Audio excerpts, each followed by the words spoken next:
Hi and welcome to yet another video.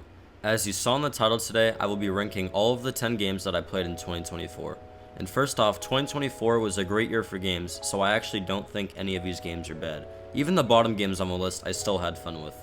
So now, I'm not going to waste any time and let's get into the list. Now sitting at last place, number 10 is Foam Stars. So this game was released sometime at the beginning of the year exclusively on PS5. And I got it for free through PlayStation Plus. I only spent around 3 hours on this game, but as low as it is, I actually had some fun with this game. However, it got very repetitive and boring, which is why I only spent 3 hours on it. And also another negative I have on this game is it is a ripoff of Splatoon, a popular game series on Nintendo Switch. So nothing much more to say about this game. At number 9 is Harry Potter Quidditch Champions. This is another game that I barely spent time on, but the premise is pretty cool. You play a game called Quidditch, which is from the universe of Harry Potter, and as a huge Harry Potter fan, I knew I had to play this, but this game wasn't really for me, and it wasn't really anything special, even though I am a Harry Potter fan. Gameplay is pretty straightforward, with you just flying around on a broomstick, and I didn't hate the game, but it's really nothing special. But an upside is free for PlayStation Plus, so yeah, there's that. At number 8, I have Silent Hill: The Short Message. A very interesting game for me. This is the first Silent Hill game that I played, and I knew I had to play it because it was a PS5 exclusive. It was free, and I had been really wanting to get into the Silent Hill franchise. Starting off with my positives for this game, I think the graphics are phenomenal in this game, and the atmosphere was decent, but that's about it. My negatives are that the story is just plain meh. I felt for the character, but not really for the overall story. However, the game is only 3 hours long, so they couldn't really at all flesh the story out. Also, I hated the stupid chases. I remember getting super frustrated and I was stuck on one chase for like an hour. It was seriously ridiculous. And one more positive is that the creature doing the chasing had a really cool design. Mixed feelings on this game. At number 7 is Multiverses.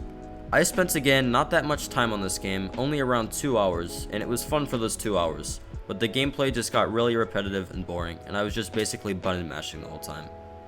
And for me, Shaggy carried the game. But really, nothing much more to say. Yeah. Coming in at number 6 is WWE 2K24. So for now on in the list, these are games that I really had a lot of fun playing with. Now, I'm not new to the franchise, because I played one of these games before, but that was like 10 years ago. And this game is everything that I remember, but way better. The moves are satisfying, the graphics are great, the combos, finishers, and parries are all cool too. But the co-op was the thing that I loved the most. There are a bunch of modes, but I really only played like 2. I had great times playing with my friends on this game, and I hope to play it more this year as well. Now we've made it to the top 5. And number 5 is MLB The Show 24. I started playing these games in 2021, and they are basically all the same, but I don't take that as a negative, because each game has something new to offer, and this game is no different. Lots of new and improved stuff, and just an overall good time, and the best possible baseball game that you can play. I put around 40 hours on this game and got the platinum, which should show you that I had a great time with this game. At number 4 is Marvel Rivals. This game is the most surprising one that I played this year for sure. This game is Overwatch, but everything is better. The game is just simply fun and addicting, and I'm still playing this game, and I don't plan to stop anytime soon. Also, one great game to play with friends. Right, now I think I have 8 hours on this game, and I expect that number to go astronomically up. And my favorite characters are Punisher and Black Widow, just in case you're wondering. Now we've reached the top 3, and these were all very close, but coming in at number 3 is a game that I had been recommended from a bunch of people. Warhammer 40,000 Space Marine 2. I got this game for Christmas, and I'm really happy that I did because I had a blast playing it. So the modes are the campaign and 3 or 4 co-op online modes, which I haven't played yet, but I want to soon.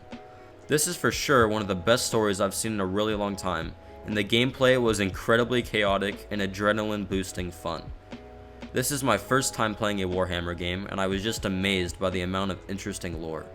I was hooked from the beginning to end, and I cannot wait to play more.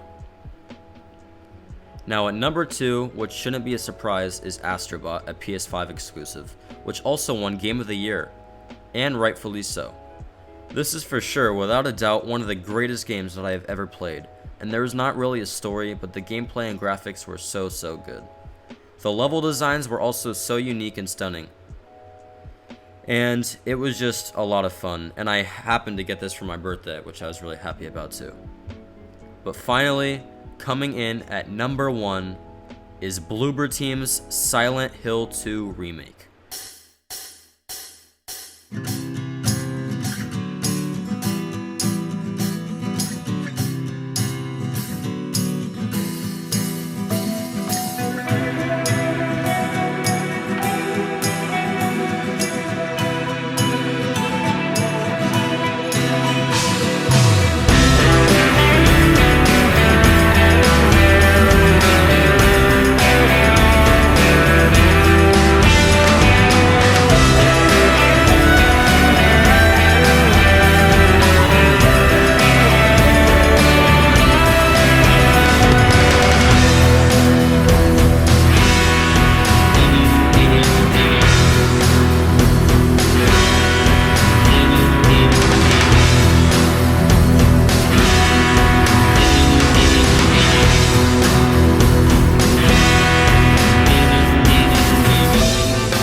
This is 100% without a doubt a top 3 game that I have ever played, and it has one of the best stories I've ever experienced in any piece of media. This game is the definition of a masterpiece. I was always aware of the original's praise, and it had always interested me, and when a couple years ago this game got announced, I was ecstatic. And the game had a lot of doubt and a lot to live up to from the original, but Bloober Team, the makers behind the game, proved everyone wrong. I could talk forever on this game. I'll say it again, the story is a masterpiece, the atmosphere is the best I've ever experienced in any game, and the soundtrack is the best I've ever heard in any video game, and maybe just in general. The acting is incredible, it's terrifying and so emotional too, and the game all the way through is just oppression and dread, but in a strange way I kept wanting more. This game made me feel so much emotion, and the game is just perfect. The gameplay isn't amazing, but it's far from being bad. And this game wasn't very long, which I really liked too. The game took me 22 hours to beat, and in my first sitting, I played the game for 13 hours straight, which I don't think I've ever played a video game for that long in one sitting. I was really just so amazed and drawn in from the moment the game started to the moment it ended. And this is one of the best birthday presents I had ever gotten. I still think about this game almost every day, and I even listen to the soundtrack almost every day too. And I plan to replay this game this year, so it's not even close compared to the other games on this list. By far the best game I've played in 2024.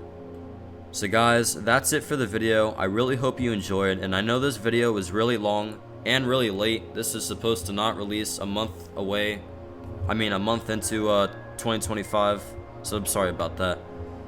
And I'm not going to be making a long outro, but thank you so much for watching, and I'll see you in the next one. Bye.